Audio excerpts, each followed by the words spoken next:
Alright, so we're ready to start throwing. Hopefully you're able to see everything that I'm doing here. First of all, I've put about that much water in the bottom of my bucket.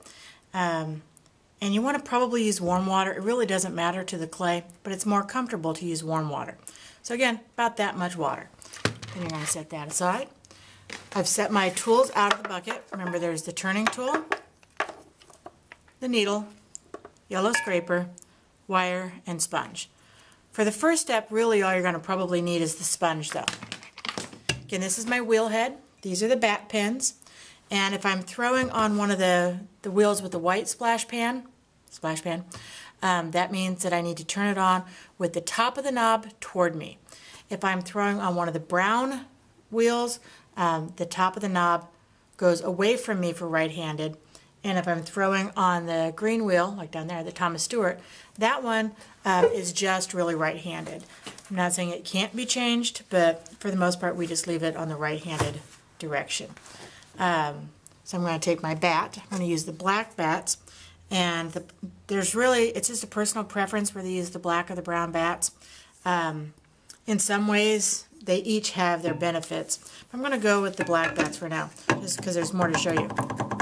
That knocking sound is because my bat is loose on the bat pins.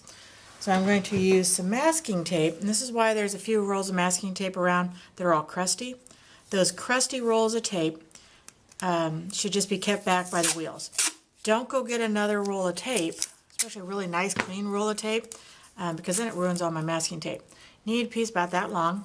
I'm going to fold it in half, sticky to sticky, and I'm going to put that on my bat pin so I can push down, and that just makes my bat pins fit a little bit tighter into the bat.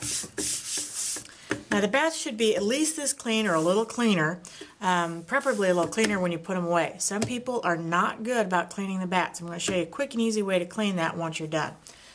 I do want it to be pretty much dry. If it's really wet, my clay is going to just slide off.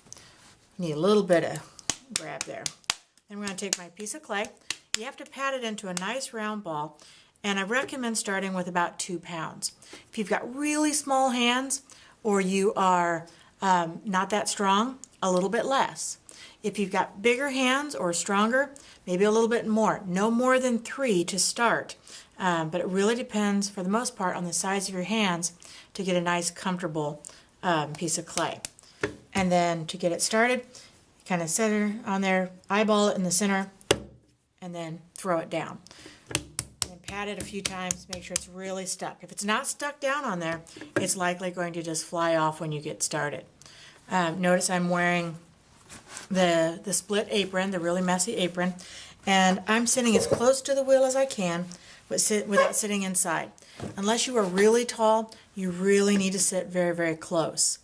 I don't have any jewelry on. I've got my sleeves pulled up, so I'm pretty much ready to go.